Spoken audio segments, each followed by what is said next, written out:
It's funny that you bring up Norman Vincent Peale's book, which was a wonderful book, absolute bestseller. He sold it for decades, millions of people, all kinds of different languages.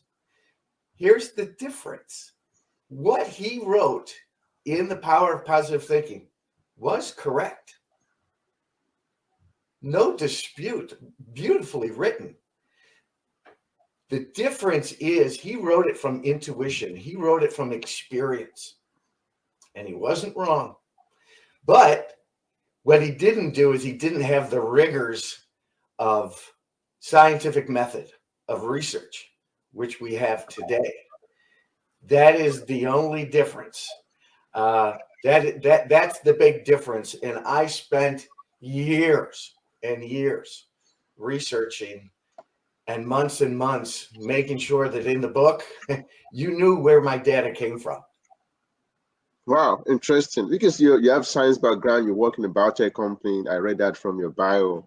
A lot of experience on that side, and you're talking about the fact that you are using your practical experience to teach us. So how do you get yourself from a very difficult situation when you feel stuck? How do you switch from this negative mindset to a positive mindset? Well, yeah. And isn't that the core question, which is detailed and answered in the pages of the book? Mm-hmm. But first of all, we have to understand that it tends to be an uphill climb because we have a brain whose primary function is our survival. So we have a brain that's always out there looking for negativity, danger, and threats. So we have a brain that is negative first. That's from a biological, physiological perspective, that's the first thing we have to overcome is this negativity bias, which is real. And we all have it. And we should be grateful that we have it because it keeps us alive. Right? The other thing that we have that's an obstacle is just the environment that we exist in. We tend to be surrounded, if you just pay attention to social media, if you just pay attention to the news, we're kind of in a negative environment. So we have these obstacles that we need to overcome. One is almost physiological, negativity bias, but the other one is our surroundings. But that doesn't mean that we can't, and it doesn't mean that we shouldn't. Of course we should, because the whole point is we are different and we are better when we have a positive mindset. In fact, my thesis is simply this, that when we're happy, optimistic, and positive, we are better in every domain of our life. And the beauty, Tolu, the beauty of that is I can share all the data and all the research, but we've all experienced that in our own lives. Wow. Interesting. It's very interesting you just mentioned the fact that our brain can easily pick up negative things from the environment. And one of the things that you discuss in your book is the fact that we can change the way our brain works, the things our brain is picking up, the neuron density and things like that. So my question around that is, how many people know this? I don't know a specific answer to that, how many people know this. But I'm hoping that more people will understand it. Because Tolu, when I speak at conferences or meetings, you'll see it in my book, in my workshops, I do spend a decent amount of time in some of the research because I want people to buy into this. I don't want people sitting there in the audience thinking, oh, this is just a nice thing to do. This is just a social virtue. And it's both of those things. Both of those things are true. This is a wonderful thing to do. It is a social virtue, but it's not just those things. That when people start to understand that our physiology is literally different when we're happy, optimistic, and positive. Our brains change, our guts change, our neurons change, our chemicals change, our blood changes, our gut changes, even some of our tissue changes from a negative default to a positive default. So when you understand that we are physiologically different when we have a positive mindset, that is then the buy-in, that inflection point, that buy-in piece where people go, okay, I'm willing to listen to this because we are physiologically different. Wow, we're physiologically different. That talks about the mind, the body, and other parts of our body. Yeah. One of the questions that really came to my mind when I was reading is the neuroscience as a discipline. How did you get interested in neuroscience as a discipline? I love the question, Tolu, and I'm not surprised, you being a doctor, a PhD, that is your question, and I think it's a fair question. This is how my whole experience in this started. So I was running leadership development in a global company, and I was a little bit frustrated that we weren't having the impact that I really was hoping that we would be having. We weren't producing all of these really awesome, effective leaders. And I was a little bit frustrated. So I said, I've got to get to the very core of how we learn. How do we learn? How does the brain learn? I thought in my head, well, if I could figure that, if I could understand that better, then I could design curriculum for our leaders and our executives that would be more effective, more efficient. So I started reading everything that I could on how does the human brain, how do we learn?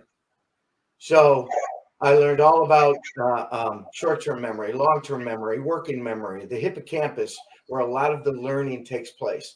That when we sleep, that is when we consolidate our learning, which is why sleep is so important. So I did this research on the brain about how do we learn. Here's the funny thing, Tolu, is that while I was doing that research on the brain, the neuroscience, I kept running into positive psychology research. And then all of a sudden, I went from learning about the brain and memory and how we learn to really just passionate, in love with this topic around positive psychology, that we are different and we are better when we have that positive mindset. Wow. That's how it all started. Interesting. So you were going towards this direction and you found yourself going in this direction, but then it seems that everything just came to meet again. Yeah. Because there's a connection between the two. Wow. Interesting. Yeah. And I do speak to all kinds of industries, all kinds of groups. I'll speak to any group because I'm doing this because I think it has impact. I think it makes a difference with people. But when I speak to an audience of financial people or an audience of pharma folks who all have the scientific background, I cannot get up in front of them and implore them to move to a more positive mindset and think that somehow they're just going to buy into that. They've heard this their whole life, right? To be more positive, etc. And while that was correct, it wasn't undergirded in the research. So I do spend a lot of my time, you'll see it in the book, getting people to understand this is really valuable, but it's valuable because of the science. It's valuable because of the research. It's valuable because our physiology changes. Wow, well, I can attest to that in your book, one of the things that I really like the most is the fact that we were talking about stories, then also you were talking about the science behind the facts that you were stating. Yeah. And that's what makes the book really stand out. And I want to ask, based on the science and facts, what are the examples of evidences that you can say that has to do with the power of the mind? That if you still want to convince somebody that, well, Yeah. your mind is where everything starts from. What example quickly comes to mind? Yeah. Well, remember, your brain is shaped by what you attend to, right? Mhm. Our outcomes have everything to do with our mindset and where do we tend to focus our mind. And again, because of that negativity bias, we tend to focus that mind more easier on the more negative things, right? Our brain pays attention to the negative things. It holds on to the negative things much longer than it holds on to the positive things, which is why in the book I talk about savoring. Savor those positive moments more because your brain doesn't want to hold on to them. And then it gets deeper into memory. But I'll give you one of my favorite examples about mindset takes us back to the 40s and 50s. In the 40s and 50s, medical science said that man should not run faster than a 4-minute mile. In fact, medical science said that if he does, he could die. And nobody was running faster than a 4-minute mile. But in 1954, a guy by the name of Roger Bannister from the UK, May of 1954, finally did it. He broke the 4-minute mile barrier, the first person to ever do it. Of course, it made the radio at the time, it made the newspapers, even some of the television at the time, a truly iconic moment in sports history. But that's not what's most compelling, Lou, about that story. What's most compelling about that story is that after Bannister broke the 4-minute mile barrier, in the next 13 months, 6 other people broke the 4-minute mile barrier. All of a sudden, they got out of their own way. They gave themselves permission. They conquered their self-limiting beliefs because in their mind, right, going back to mindset, they had this obstacle that it should not be broken. But then when it was not a physical feat. It was a mindset feat. It was more mental than it was physical. Right after he did it, all of a sudden, all these other runners started to break the 4-minute mile barrier. That is such an example of how we have these self-limiting beliefs. We have this negative mindset. We default to the negative way too often.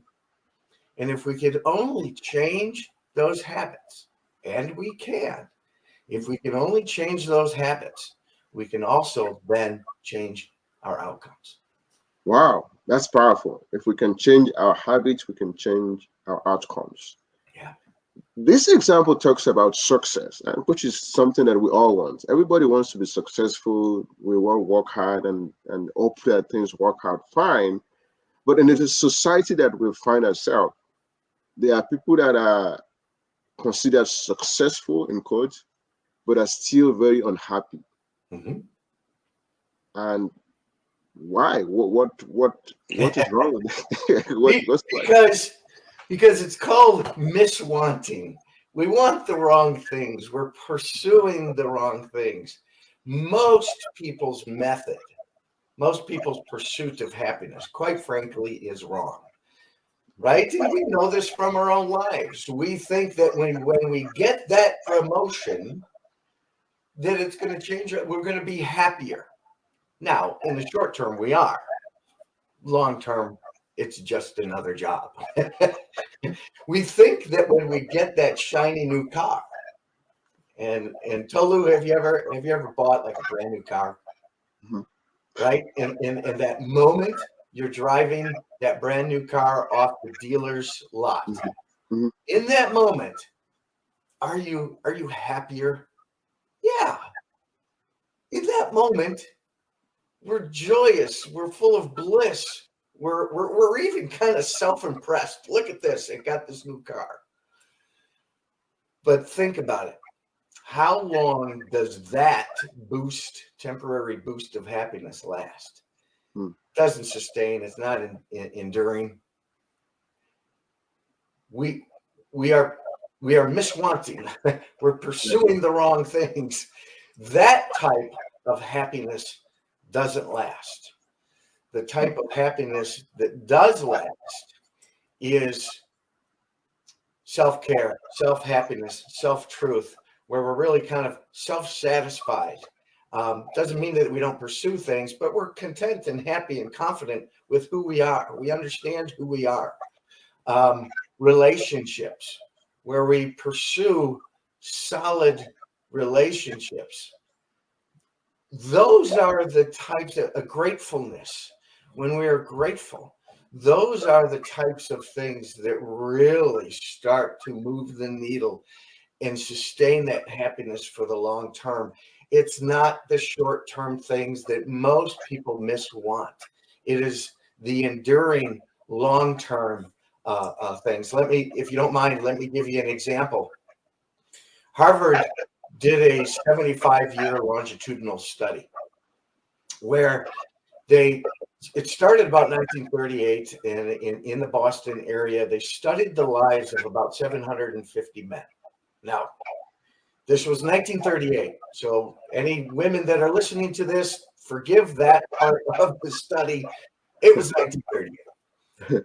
So anyhow, they studied the lives of about 750 men, the totality of their lives, till they passed away. Studied them every single year, and they did research on them. They interviewed people that were around them and interviewed the subjects themselves. They did medical tests every year. So they did this ongoing. And they finally published, probably 15 years ago, they finally published the outcome of this longitudinal study. And there are a number of remarkable things that came out of this study. But the key thing for our purposes was the key to long-term happiness.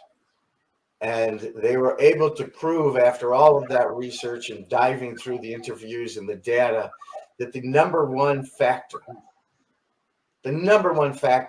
in our long-term happiness is solid, positive, authentic relationships. Wow. And in that, Tolu, I can't imagine somebody as bright as you or the people that are listening that's a surprise to anybody. It is our relationships where we derive some of our self-definition, much of our joys and happiness. And so my encouragement, and I do this, by the way, I do this after, I think, the first chapter in the book. At the end of each chapter, I have an activity to promote the idea that I'm talking about in the book. So at the end of chapter 1, in fact, I have a relationship activity asking readers to now, stop for a moment, pause, and think about some relationships that you need to reinvest in, that you need to make more authentic, somebody you need to reach out to. Because ultimately, if you want to sustain that happiness, it needs to begin with really sustaining authentic relationships. So I literally asked the reader to stop reading and really refocus on a couple of those key relationships. And Tolu, I'll end with this, or at least this part of our conversation. This goes back to the research. However we were created, whoever created us, whatever you believe, one of the things that's really fascinating is the role of neurotransmitters in our lives and in our happiness. One of the neurotransmitters, oxytocin, is also a hormone that gets is oxytocin. Now, people call oxytocin the relationship neurotransmitter, right? And it gets released when we're building trust with somebody. Like if somebody meets our expectations or exceeds our expectations, we get this release of oxytocin. when we are around people that we love, that we care about. You know, those initial butterfly feelings, that joy, that bliss when you start to fall in love, you get a release of oxytocin. When you hug somebody, when you give gifts, when you pet a dog, you both get a release of oxytocin. Now think about this. You get a release of this neurotransmitter, this hormone. When you do, it makes you feel happier. It increases your mood. It increases your well-being. And now you start to crave. On a very physiological level, you start to crave this neurotransmitter. And you start to repeat beneficial behaviors that cause you to get the release of this neurotransmitter. So think about it from almost an evolutionary perspective. Early humankind needed to have communities, needed to have tribes to perpetuate, to survive. And you would get this reward of oxytocin. Well, that still happens today. It's incredible that we get this reward for the beneficial things in our life. Wow, interesting. Yeah, it's fascinating. Yes. So I mean, I that's part of the book that was really interesting to me, the importance of oxytocin, and since you've taken some time to explain that, my question around that is, now that we can really agree that oxytocin is very important, are there other ways to externally put it in the body besides all these activities? Because if somebody say, well, I don't like to exercise, and they want the oxytocin. If somebody said they don't like dogs, I don't want to hug dogs. Yeah, but don't think about it as pursuing the oxytocin. Think about it that you're improving your relationships. I include the research in the neuroscience. Maybe it's selfish, maybe because I love it, but I know it helps me get buy-in. But think of it, Tolu, from this perspective, that there's value in creating a more happy, optimistic, and positive life. By the way, that's an acronym that I call HOP, happy, optimistic, and positive. And we want to pursue that, because when we pursue that, and part of that is pursuing these authentic relationships, we lead a more thriving life. We lead a more flourishing life.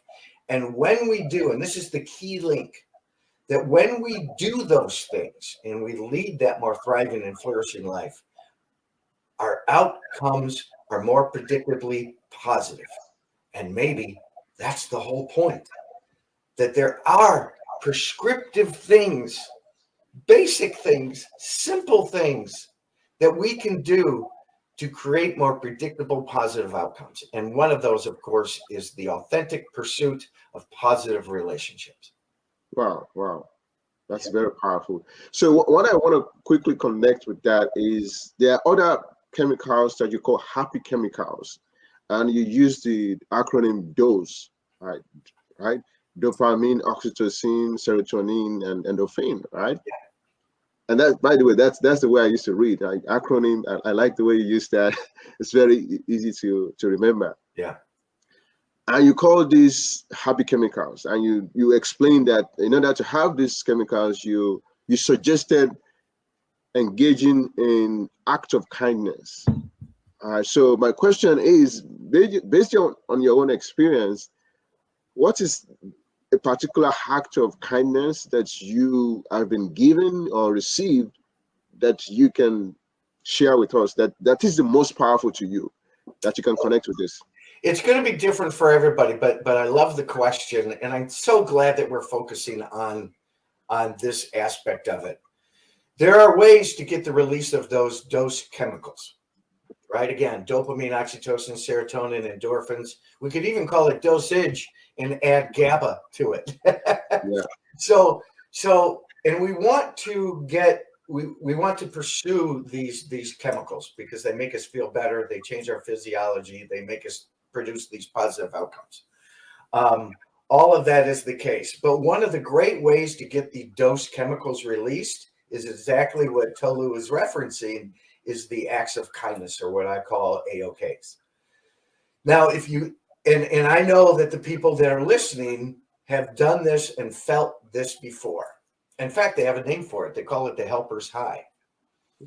That when you do acts of kindness, when you do community service on your own or with a group or even at your place of work.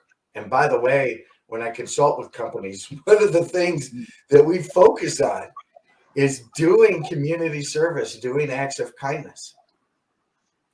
And we have had groups do some wonderful things in their communities, and they come back, and we've all experienced this. They come back and they feel uplifted. Their mood is enhanced. Their well-being is enhanced. They're full of joy. That's called the helper's high. In fact, that is a very real example of exactly what we're talking about, the physiological change that happens when you have that HOP mindset, when you have that positive mindset. That feeling of euphoria, when you do that act of kindness, that joy you feel, that is not just joy. That is not just happiness. That is a release of those chemicals, helping you to feel those emotions. So I would encourage, as a methodology, as an intervention, if you will, as a new behavior, do more acts of kindness. Whenever you can, you're going through the drive-through and you pay for the person behind you. You have a chance to donate. You have a chance to do community service at your place of work or your place of worship. What an endearing, sustaining way to keep those dose chemicals alive and well in your body, but also doing well for the environment around you. And heaven knows our environment could use that. So, yeah, so the acts of kindness, community service, a real important part of releasing those dose chemicals and really helping us produce those positive outcomes.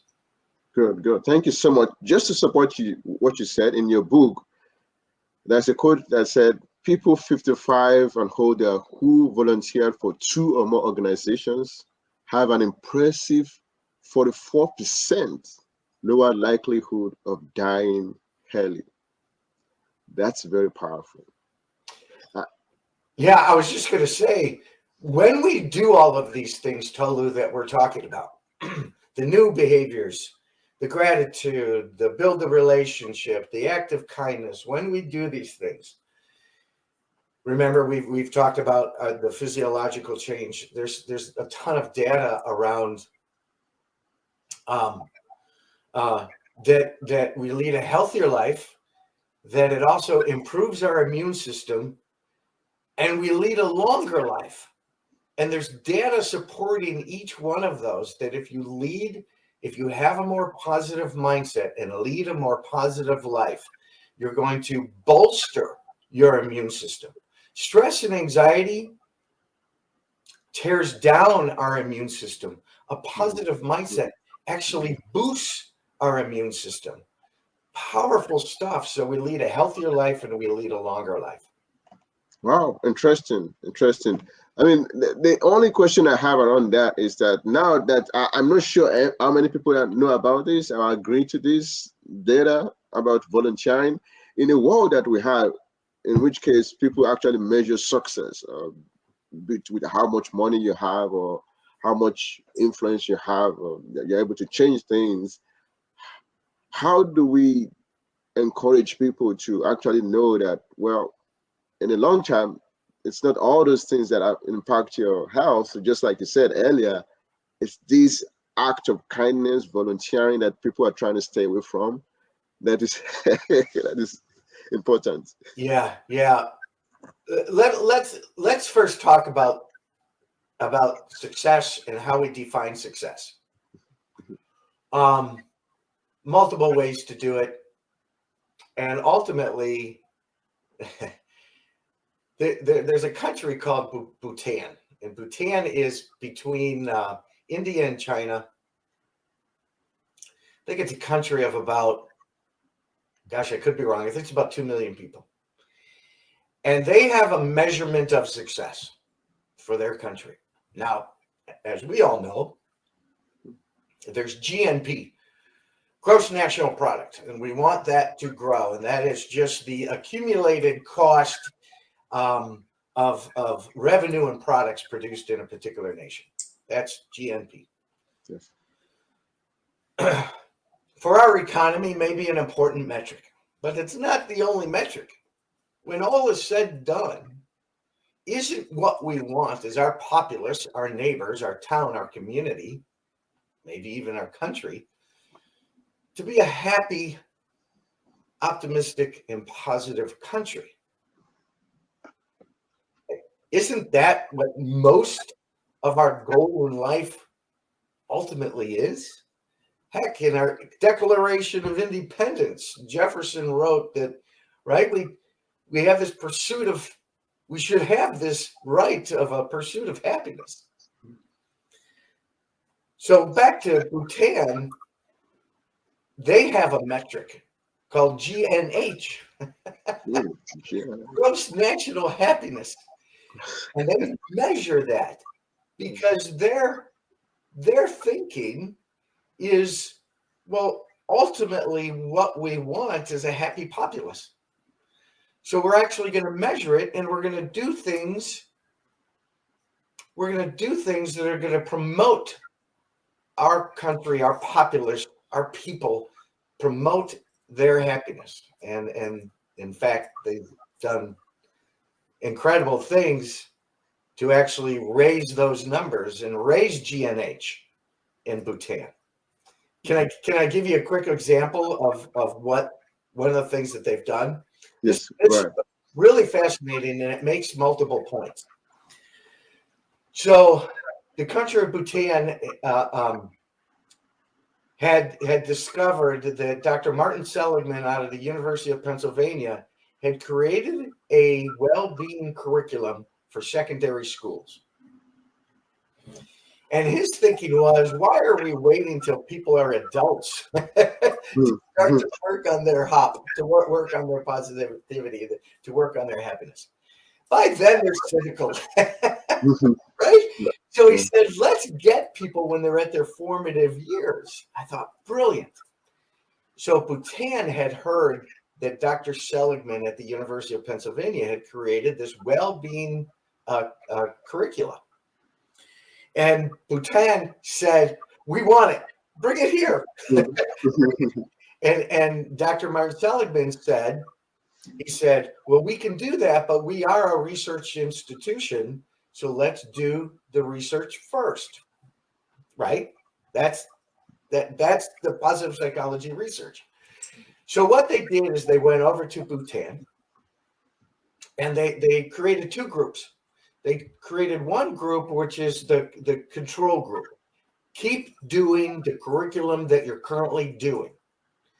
Then, with a group of other secondary schools, they integrated Seligman's well-being, positivity curriculum into what they were doing, those secondary schools. And I don't know, maybe there was almost 15 of them, I think. So control group, keep doing what you're doing. And the other group, they integrated Seligman's well-being curricula into their curriculum. So the goal was that they were going to increase the happiness, the well-being of those that had the well-being curriculum. And guess what, Tolu? Yes. No surprise. No change with the control group, significant change in the happiness and the well-being of the ones that had the Seligman curriculum. Okay. Now, that's all well and good, pretty much what we expected. Here's the fascinating thing. Those secondary schools were still collecting other data, other metrics. One of the metrics they were doing is, how are these students doing on standardized test scores, standardized academic test scores? Yes. The ones in the control group still were doing the same that they were doing. here's the fascinating thing. And remember, at the very beginning, we talked about the physiological change, that we actually become smarter, we become different, we become better when we have this increased well-being, when we have this positive mindset. The standardized test scores of those that had the positivity curriculum shot up, got better. So not only did their well-being shoot up and improve, so did their standardized test scores. I thought that was a wonderful research-based example of how we are different and we are better when we have a positive mindset. Wow, wow. Thank you for sharing that. That's a good summary of a research paper, so to say. Thank you. That's all we do as scientists, presents like that. Thank you so much for sharing that. One of the things that I want to make sure we have time to talk about is the incidence, how you use the incidence of cancer to explain positivity. All right. There's a couple of people that you mentioned in the book, Chuck Person, James, and also reference to Jane McCoskey, Nightbird from American Got Talent. And she specifically said that you cannot wait until everything is perfect to decide to be happy. Tolu, say that one again. It's just such a beautiful and poignant quote. Say that again from Nightbirdie. You cannot wait until everything is perfect to decide to be happy. Isn't that profound? Isn't that beautiful? It's very beautiful. And the question when I see quotes like this, I wonder how many people have embraced this, how many people think about this. And this is why I want to ask this question. Why are we not still talking enough about depression and mental health in the United States? Yeah, it's epidemic proportions in our country, and there's a multitude of reasons why. It's not just one thing, but we have a number of things that are declining that are very concerning. Employee engagement, well-being, happiness, life satisfaction. Life expectancy in the U.S. has actually gone down. That is mind-blowing. Now, on the converse of that, what metrics are going up? Suicide, death by despair, which is essentially drug overdose. Depression's going up, mental illness is going up, anxiety and fear is going up, violent crime is going up. We just saw those numbers restated by, I think it was released by the FBI. Those are things that are really, really concerning and tearing down the fabric of society and affecting people's well-being. In fact, I saw, this was from 2023. There was a study done, and it was a study done of CEOs. And one of the questions was, what is going to be your primary focus in 2023 last year? And the number one focus for CEOs, according to this study, was employee well-being. Post-pandemic, with the epidemic of depression and anxiety percolating, growing, getting worse, that leaders of organizations felt that there was a certain responsibility certain responsibilities that organizations had to protect the well-being of employees and grow the well-being of employees, because there's also a selfish reason in that the better your well-being is, the more productive you are. So whatever the motivation is, it's a problem out there. And we know this too, Tolu, that if there's a problem in society, that problem shows up in the workforce.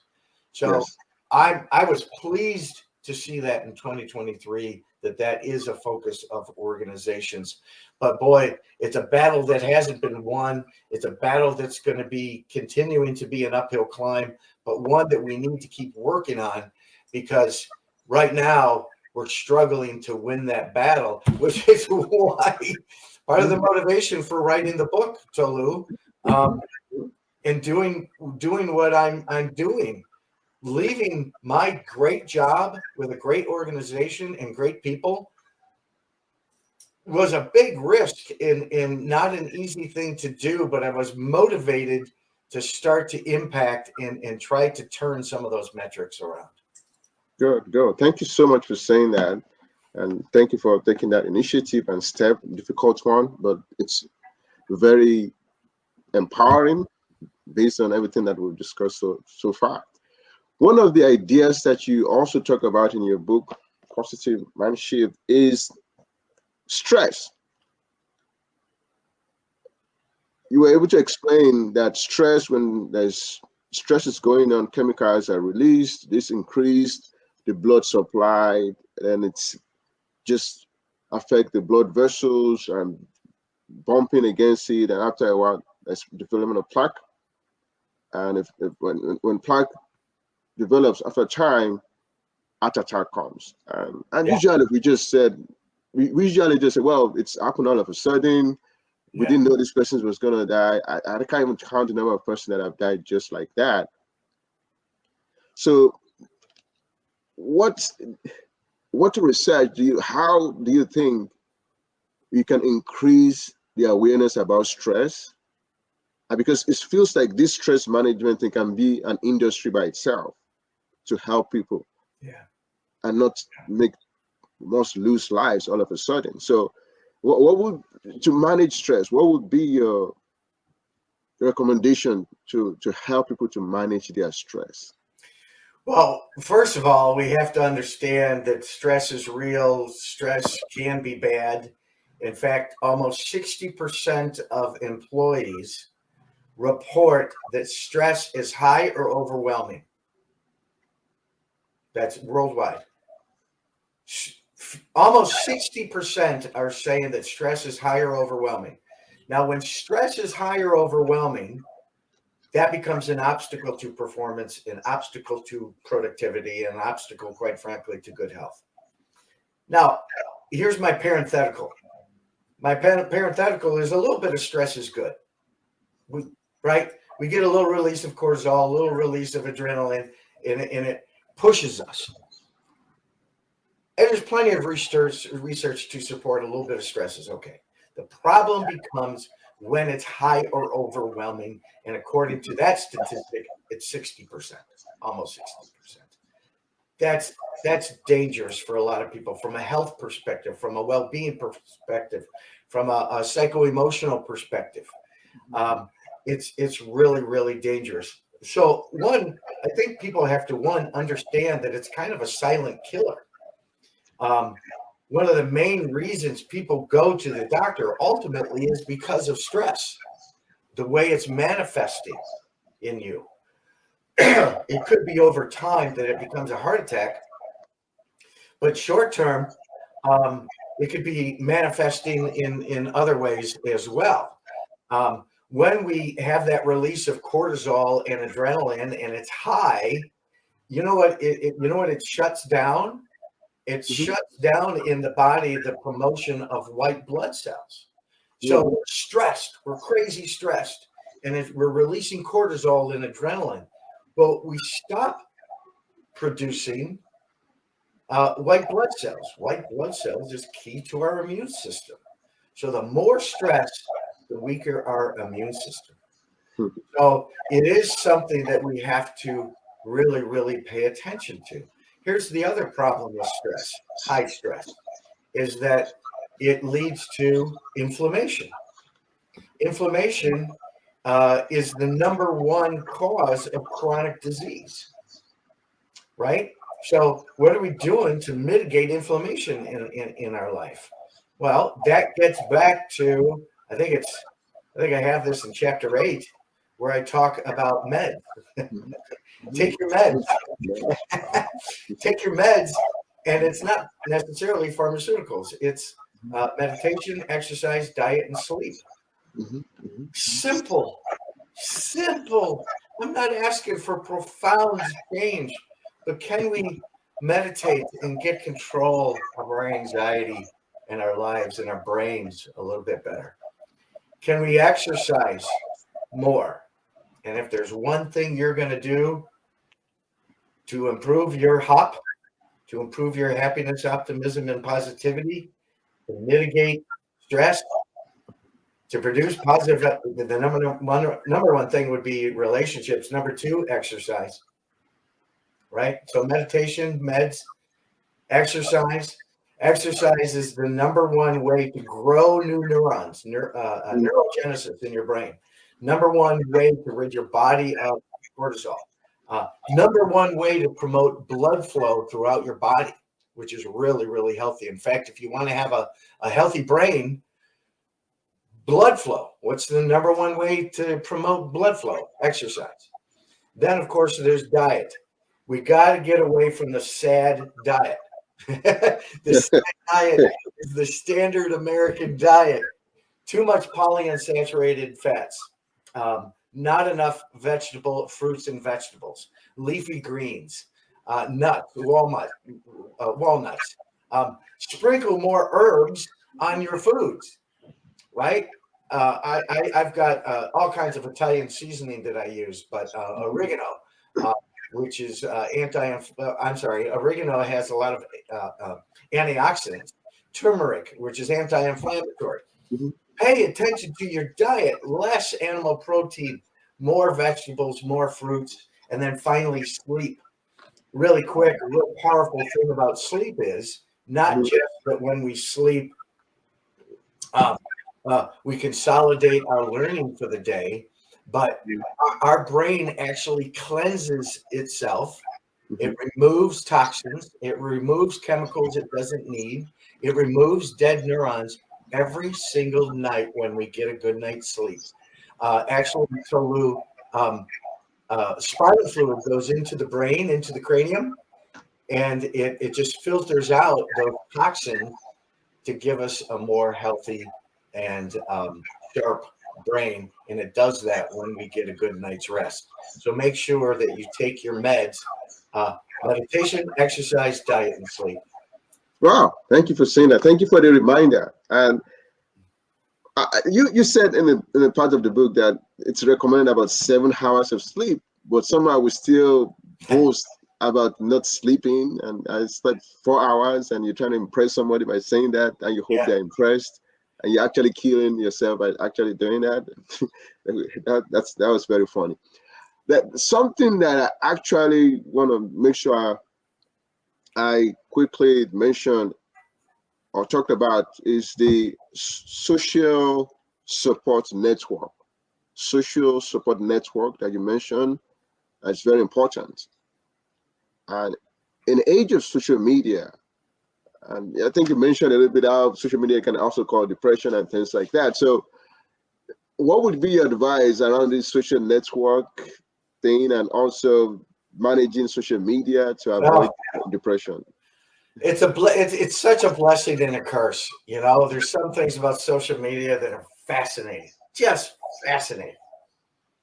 But we also have plenty of data and research that says that coinciding with the growth of social media is the growth of emotional stress, of depression, of anxiety, of suicide, of bullying, things like that. So what I would say is really think seriously about social media and use it for what social media can be good for. Maybe growing relationships, maybe getting certain data. For instance, when we plan our trips, our vacations, my wife especially will go to Pinterest and go, what are the top 10 things to do in Venice? It's great suggestions, power of social media. But there's a dark side to it. And go to any airport Mhm. What are most people doing when they're sitting there waiting? They're on their phones. They're not connecting with people. They're on social media. Mhm. Mhm. The other part is we know that there's a ton of information on social media that is wrong or biased. Mhm. So I would say think very carefully about your personal approach to social media. And when you can, do your best to limit it. Have quiet time, have timeouts, have weekends where you don't even look at it. That's really healthy. What do you do when you're not doing that? Which is a frightening question.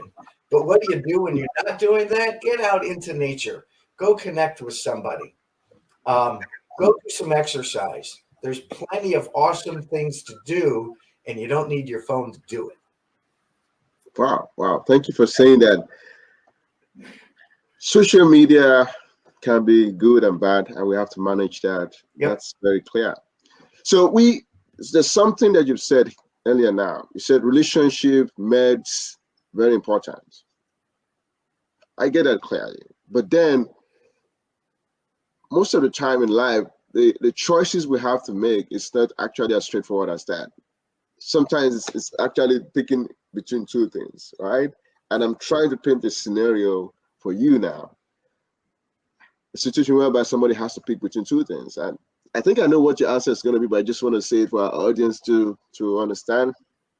If someone has to pick between good relationship, like you mentioned, and constant medical checkup, which one would you recommend? Okay.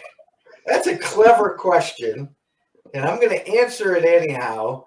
But I'm going to say that if you boost your relationships and you build more positive, authentic relationships, you're going to boost your immune system, your happiness, your positivity, which in turn is going to create better health.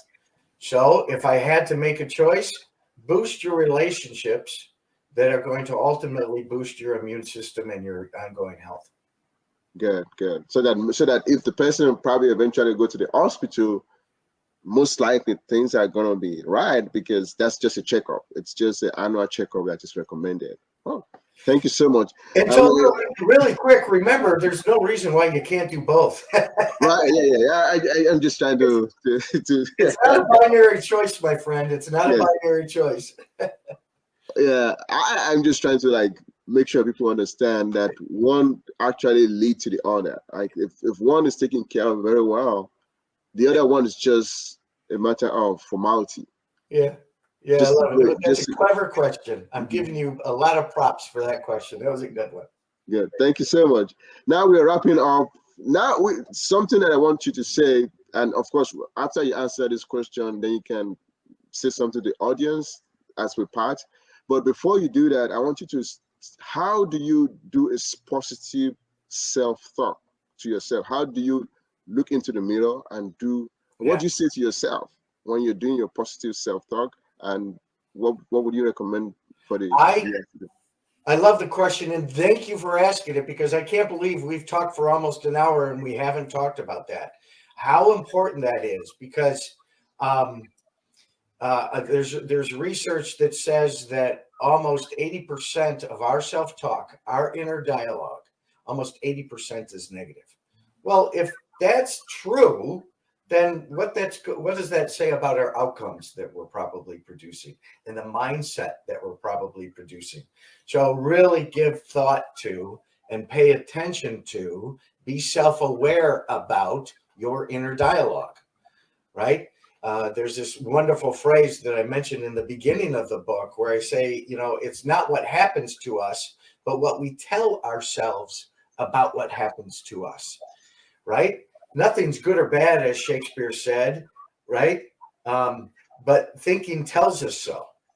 So we really what a great opportunity to change our habits and to change our mindset when we pay attention to our talk and we stop defaulting to the negative and we reframe more often and reframe to the positive. You'll start to see a change in thought process, a change in mindset, a change in habits, and then ultimately a change in outcomes.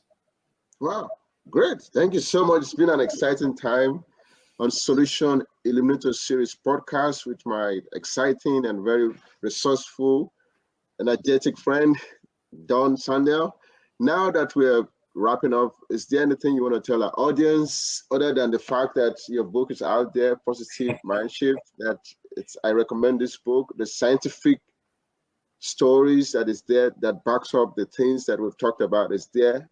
And is there anything you want to tell the audience as we Well, one's selfish and the other one is grossly unselfish. The first one is gopositive.com is the website, and we do workshops and keynotes really about trying to impact people's lives and leading a more positive life. So please reach out to us, even if it's just a conversation. It's absolutely one of my favorite things to do. But really unselfishly, I hope that there's been pieces in this conversation that you've been able to pick up about taking your meds, about more gratitude, more acts of kindness, more building authentic relationships, paying attention to your self-talk and reframing that to more positive self-talk. I hope that there's a couple things that you can start to do in your own life to produce those positive outcomes. And if there's any way that I can help you, do not hesitate to reach out. One of my favorite conversations. Good. Thank you so much. Thank you so much, Don Sandel. I've learned, even though I read the book before now, this conversation also highlighted a lot of things for me. Now I know what to think about and the actual steps that I'm supposed to take to make sure that I have a positive mindset. And I'm very convinced that our viewers also have been able to pick one or two things that they can use for themselves. And till next time on Solution Limiters podcast, bye. Thank you, Don Sandel. Thank you so much. Thank you. Thank you.